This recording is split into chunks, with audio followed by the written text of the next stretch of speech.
Anybody give me a thumbs up if you can actually hear me?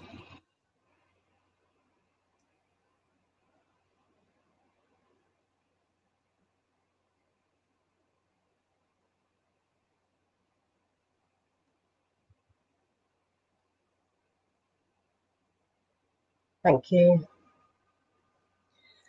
Okay, it's more for a video that people can look back on rather than people trying to join in on a go live here just now, because I'm not going to be able to read questions at the same time as trying to do this. I'll do my best though.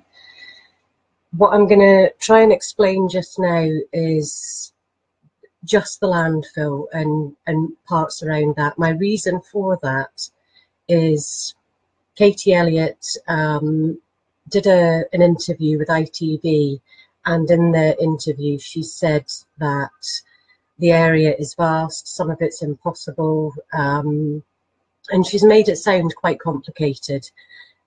Firstly, I would like to say right now I'm not asking for the landfill to be searched, but because I don't have all the answers provided to me yet by the police, in my head it still might be something that does need to get done, and nothing is impossible. So if it does need to get done, I'll do my best to try and make that happen. But without a doubt, I will need your support if that is going to happen. So I need to explain to you what the landfill looks like. So although I've added a couple of pictures onto Facebook just now, I don't know if you'll be able to scroll up and look at the pictures. And I've drawn it because I'm not actually allowed to share the picture that the police have given me. So a little bit of an explanation first. That the police took control of the landfill initially when Corrie went missing, but they handed it back to FCC at Milton, and that was about October, late October in 2016. They really didn't keep hold of the landfill for very long at all. And this was all based on the 11 kilogram weight that they'd been told that's what was in that bin. So they weren't interested anymore. It's my opinion. I'm quite sure the police might try and say different, but I think I've got evidence to prove it. I'd put reward numbers out. After Colin Davey had given us his reward, we'd put phone numbers out for people to be able to phone. While I'm at it, I'll just clarify that point. Sorry to ramble, but I've just remembered something else. Katie Elliott has also put out a statement saying frequently asked questions, that Suffolk Police have never had an issue with their phones. And as you know, I've recently put a post on Facebook asking if anybody's had issues, could they let me know? And people have. When Corrie first went missing, it was just the 101 number to call the police, and that's standard all the time, and I completely understand that. I don't have a problem with that. However, after the first week, and they realised that he was what's classed as a high-risk missing person, they then started trying to do something about finding a specific phone number. This was because I was struggling so much to be able to contact them as well. And in the first few days, first few weeks, that is when they really do need information coming in. That's when it's vital. And they weren't getting it because people couldn't get up through the phone lines. So they did put a phone number out, the MIT number that we have and we still have today. However, it was some random sergeant's phone number, a desk sergeant's number that had nothing to do with the inquiry, and his voice box got filled immediately. So again, over a whole weekend, they were still missing calls. Again, I highlighted this to them, and they took the message off, made it an appropriate message, and then started trying to do something about the calls. Throughout this entire investigation, and I'm not saying it's true on every occasion, I understand that the police will get calls, they will vet them, and they may not call people back, and that's an operational decision for them to make. I do understand that. However, I have had people contact me saying, I contacted the police with information, and it's information that I feel is relevant. I've then contacted the police, And if it's been left on Facebook, it was months into the investigation before they even got somebody checking the Facebook posts when they were asking people for information. The same with phones. So there has always been this issue with them being able to get messages and respond quickly to people. That aside, when Colin Davey gave us the reward, I was speaking to the police for a long time before the reward went out about how this would happen. One of my biggest concerns was that should somebody at 3 o'clock in the morning, when they can't sleep or when they've had a little bit to drink, feel that they want to phone somebody and get something that's been weighing on their chest off and be able to speak to somebody, it was going to be an answer machine. And I couldn't handle that. And so I'd asked the SIO that I had at the time if they would man the phones 24 hours just initially when the reward first went out. It was a substantial amount of money at that point. It was £50,000. And I was told no, they would not do that. They would only be leaving their single answer machine that wouldn't be answered after 4 or 5 o'clock at night during the week, and it wouldn't be answered at all through the weekends. So again, I told them that I didn't think this was reasonable. That could I pay for a phone line? Could I? And I tried loads of other options first, and none of them were acceptable. And so then I said, well, I don't know what else I can do other than get my own phone lines, where in partnership with them, making sure that every single piece of information, every single piece went to the police. There was none of this I was picking and choosing. Everything was recorded, it was data protected, it was locked up securely, everything was dealt with properly. I went to a lot of bother to make sure it was done correctly. And so all of this information was given to the police. And at a time, I'm not going to be too brief because or too specific, but around about Christmas time, I got a phone call myself, and it was one of these very, very late at night, early in the morning phone calls with somebody phoning me up to give me information. And the information that they gave me was that somebody had done something and ultimately Corrie would have ended up at the landfill.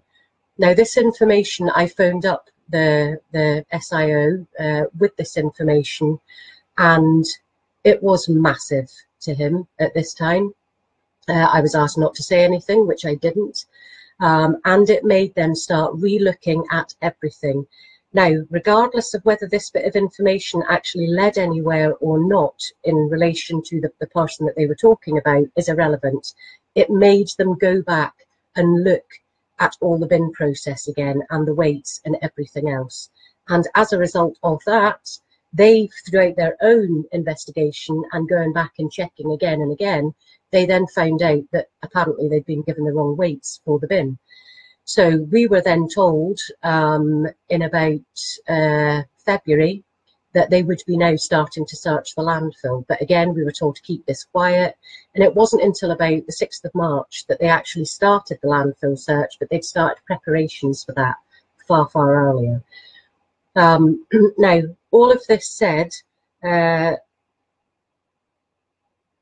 when they said that they were going to start searching the landfill, I personally did not believe that that's where Corrie was, because the police had been telling me that Corrie had climbed into the bin himself, that the piece of information that I'd been given, they'd followed that line of inquiry and it hadn't gone anywhere. And now they were saying they had information to say that Corrie had slept in bins. So I questioned that information because I know Corrie hasn't slept in bins. I know his friends, I know his brothers. They've all told me that Corrie has not slept in bins. So I asked when and where they got this information from. Quite rightly so, they wouldn't divulge who they got the information from, but they didn't get the information about Corrie, and the statement said that Corrie slept under some bin bags. That's a world away from climbing into a bin to try and sleep. So that was where they said they got their statement from, or rather what it said. And that statement came into the inquiry in February. So again, after we'd already given them information to make them go back and start looking at the bins. That all aside, 6th of March, they then started searching the landfill. And they'd said to me that they'd identified where in cell 22 at Milton Landfill Corrie might be. And I asked how they knew this information, and the information that I was given at the time, now granted, they may now suddenly start giving me more information, but all I was told at the time was they had asked the bin man that dropped off this rubbish at Milton Landfill where he dropped it off. And because they do it in a pattern, on a Monday they start on the left-hand side of the landfill, and then they work their way by Friday getting to the right-hand side of the landfill, that he knew roughly where he would have dropped this rubbish off. We spoke to the police about the possibility of doing tachograph analysis, because in my mind you should corroborate every bit of evidence that you can find. So instead of just taking a stab in the dark, get something else to corroborate where that rubbish may have been. But they said no, they didn't need to do this. They were quite satisfied with the information that they'd been given. And so they started searching this area. Now, if I show you this picture of the landfill just now, I know that's a bad drawing, so please apologise me for it. The entire site, this is the whole site of the landfill. Just over here, this is the entrance to the landfill, and this opened on the 19th of September 2016. This entire landfill before that was empty. Now, although you're looking at a 2D image here, if you could imagine having a rugby ball in your hands and you lay it down on the ground and you cut that rugby ball in half, the shape that you're left, that's as close as I can explain what the landfill looks like. In the middle, it's at its deepest, and that is at its very deepest, it's 8 meters, but all the way to the sides, it gets shallower as it goes up. Now there's a membrane, a black membrane put round the whole sides and down the bottom of the landfill, and then there's gravel. I'm quite sure quite a lot more technical stuff goes into it than that, but to me, you can see when you've got to the bottom or when you've got to the sides, because you get to this black thick membrane. And in the middle, at its deepest point, at the 8 meters point, there is also a chimney. This chimney is built as the rubbish goes into the landfill, and this is so that once the landfill's been completely filled and capped off and it's all closed off, the gases and everything else can get out of this chimney. So that's why this chimney is there. So on the 6th of March 2017, the police started searching the landfill. Now, they had been told by the driver that he thought that in this area here was where he had dropped that rubbish. Now, remember, this is over 7 months later. This man does this for a living, and when he didn't even know that Corrie was missing, how he's supposed to remember where he was on a specific day? That's why I was asking for the corroboration, but they wouldn't do it. So the police searched this area, and they didn't find a thing. So then they extended the search and they went right up to the sides, down to the front, and then further to the back, and they still didn't find anything. So the first 15-week search was this area here, and then they extended it for a further 5 weeks and still didn't find anything. That was the first time they stopped, and then they did GPS and tachograph analysis and found out that this little red dot here, that's actually where the cab of the lorry had stopped on that day, the first lorry from Red Lodge. So when I've been saying they were searching in the wrong area, this is what I've been meaning. They've searched up here on the basis of somebody trying to remember 7 months prior when it's their day-to-day job, and then when they've actually got corroborated evidence and they've checked the GPS and tachograph analysis, they've seen that that's actually where the lorry, and it's in the cab of the lorry. The lorry is about, I think it's 46 foot long, so they can tell if where the lorry parks, where its cab is, 46 foot back, and then what the arc of that lorry where it could have swung and put that rubbish in.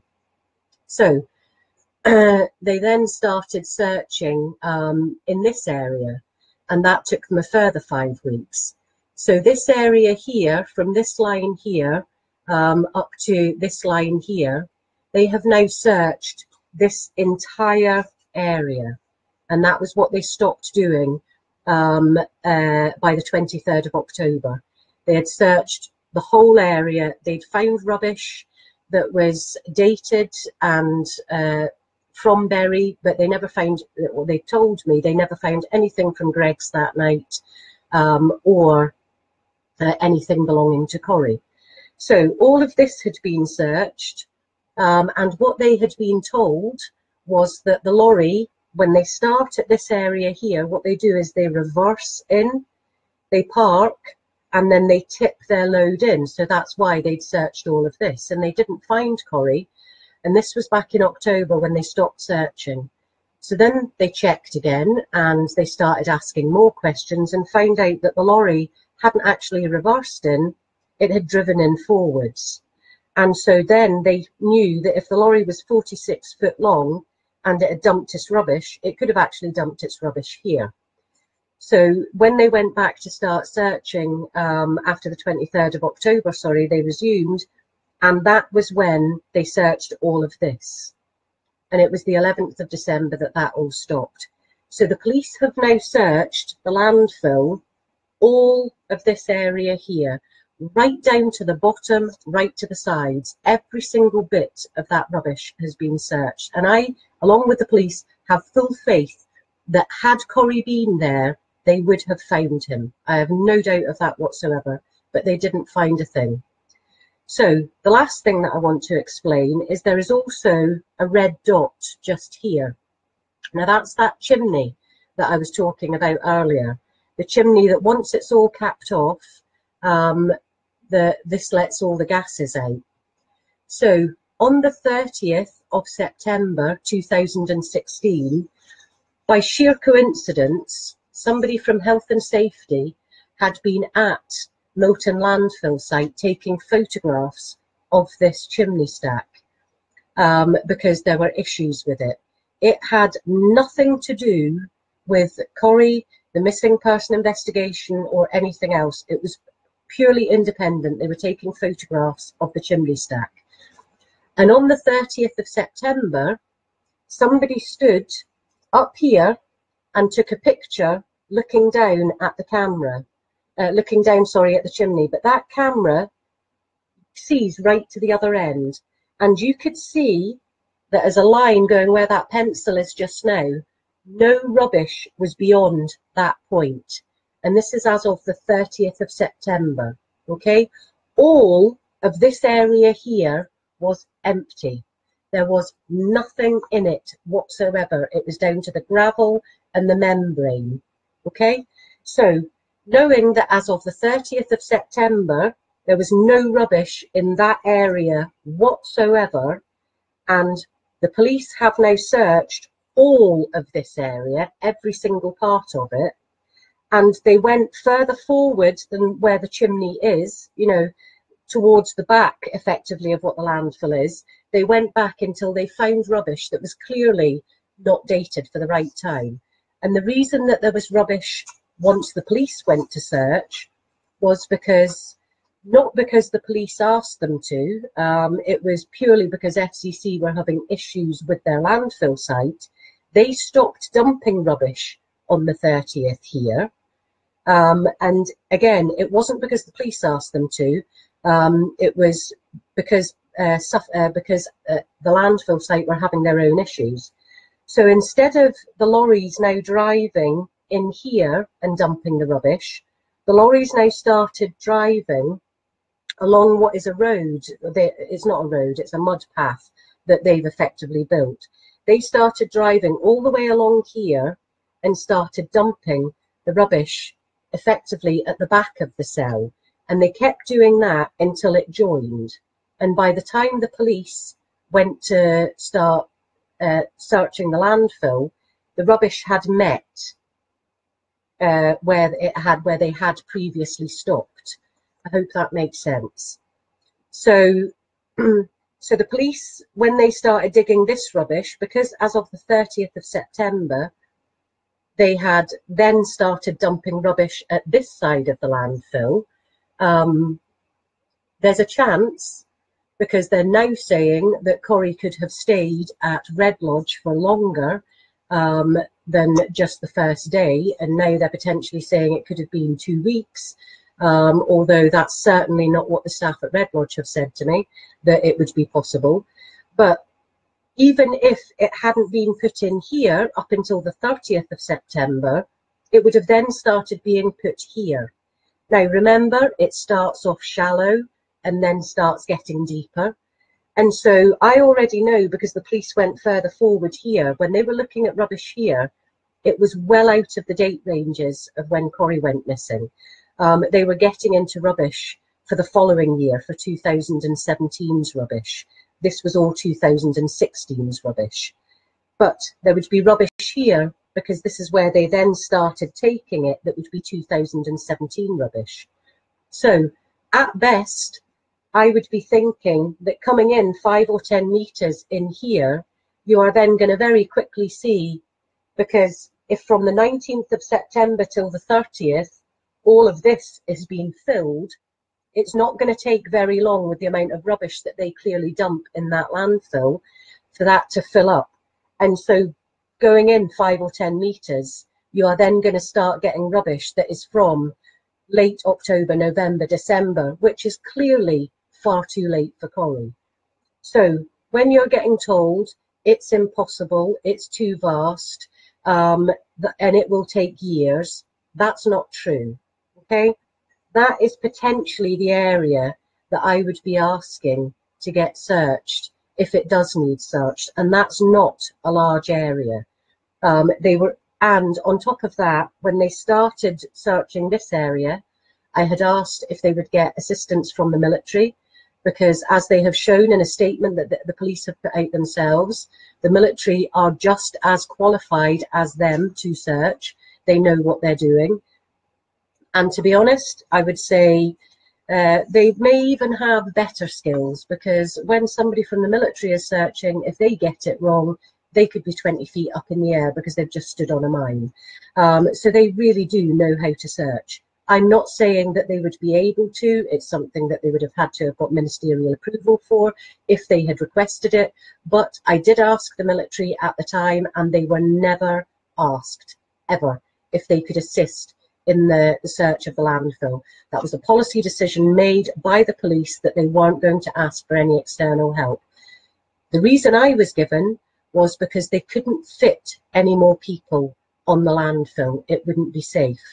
However, when the police started searching this area, because they were trying to get it done before Christmas, they were then suddenly able to expand the 8 officers they had searching for the first 20 weeks, and they were able to bring more officers in. I think it went up to 12 or 14 officers that they had in searching. Had they asked for assistance from the military, when they'd first started searching, not only would they have saved themselves some money, they would have saved time, and they would have saved me and my family an awful lot of heartache in every day waiting for those phone calls. So now that they've shown that they are able to get more than 8 people on the landfill, that it was obviously just when it was convenient for them the first time because they wanted to be the only ones doing it. Again, I don't know if it's possible for the military to get involved. The police aren't even saying that it needs searched. For now, I'm not saying that it needs searched. What I'm saying is I need to see all of the evidence, but I don't want people thinking I am suddenly being unreasonable and asking the world here. This is not a vast area that will take years to be able to search. I spoke to the police about this just the other day when they confirmed that they would not be putting this to a cold case, that they would be giving me my updates first. Katie Elliott had said in her interview that she's already updated us with everything that's been done in the investigation, and that's not accurate. They have given us updates. My new SIO has been able to tell me things that thankfully I can now say I'm not concerned about. So the level of information that she's giving me is coming to me at a stage where I'm able to say, no, I am happy with what the police have done with that part of the investigation. And hopefully our heads will be able to join theirs, and they will be able to give me the information, and I won't have to keep on fighting. But for just now, I don't have that information, so everything is still as it was the first week when Corrie went missing. I still don't have the answers.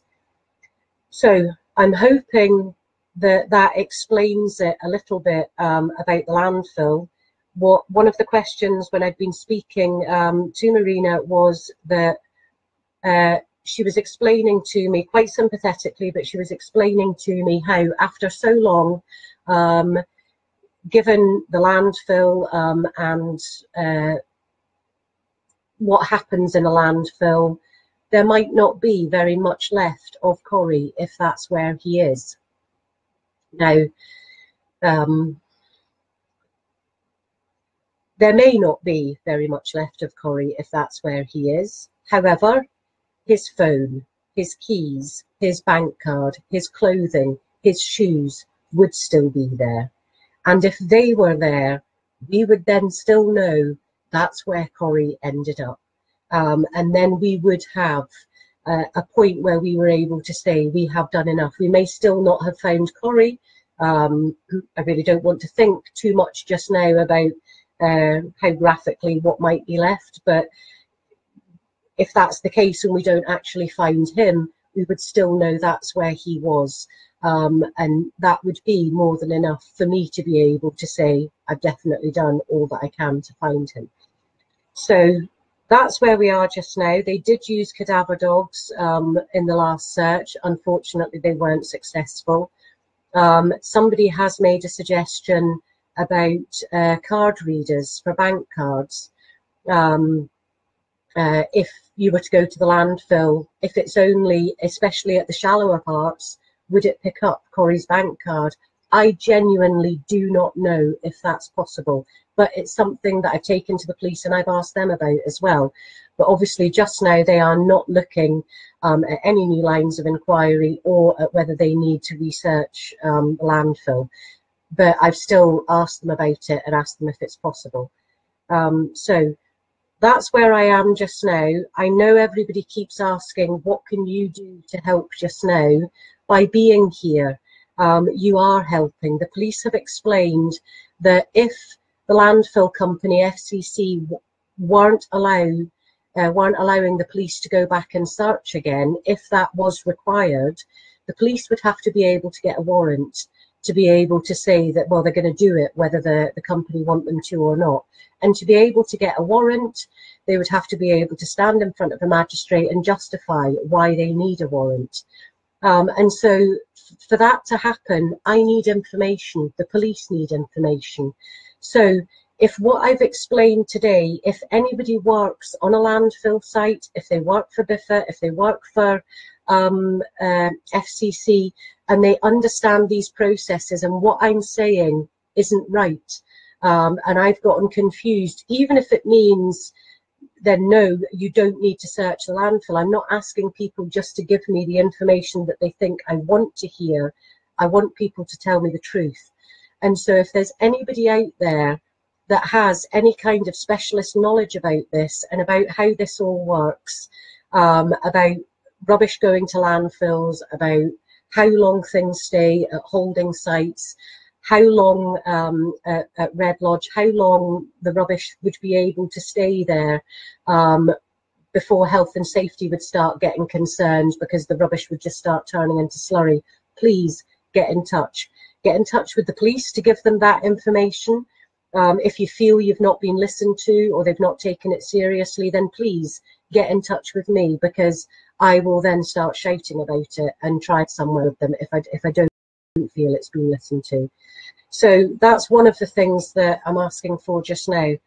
I hope that that has explained the landfill for just now. There are more things that I need to explain. Katie Elliott had mentioned about the possibility of Corrie going to another landfill site, but I don't have enough details about that yet. All I do know, it was only on one day, and I think that was the 4th or the 5th of October, that rubbish from Red Lodge holding site went to this other landfill site. But we since found out about SuperTrack data that is on the lorries that shows exactly where they are and where they go. So that may change things as well. So again, I'm still waiting on an awful lot of information coming into me so that I can then hopefully say to everybody, I'm content that the police have done everything that they could. I just wish that none of this was necessary, and when they've clearly, as Katie Elliott said, had all of this information for months, because when they stopped the search at the landfill, as she said in her interview, they went back and rechecked it all again. Why they couldn't have been giving us those updates at that point so that I didn't still have to be banging on and shouting and making people doubt a police force and their investigation is beyond me. But that is because there have been communication issues. Corrie is a missing person. There is no need for them to hide things from me or the public.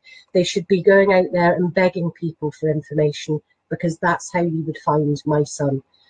So hopefully that's explained it to you. I'll stop just now and I'll have a look at the questions that people have put up or anything that's put up. And if I've not made it clear, I'll do this again. If you don't think it's worked, if I've just waffled on, then say so, because I don't need to be doing this on a Friday night when I could be having a glass of wine and trying to relax. It has been a horrific week. But if it's going to help, I don't mind doing it. But thank you so much for those that have watched it just now and those that are going to watch it later on. Thank you. Bye-bye.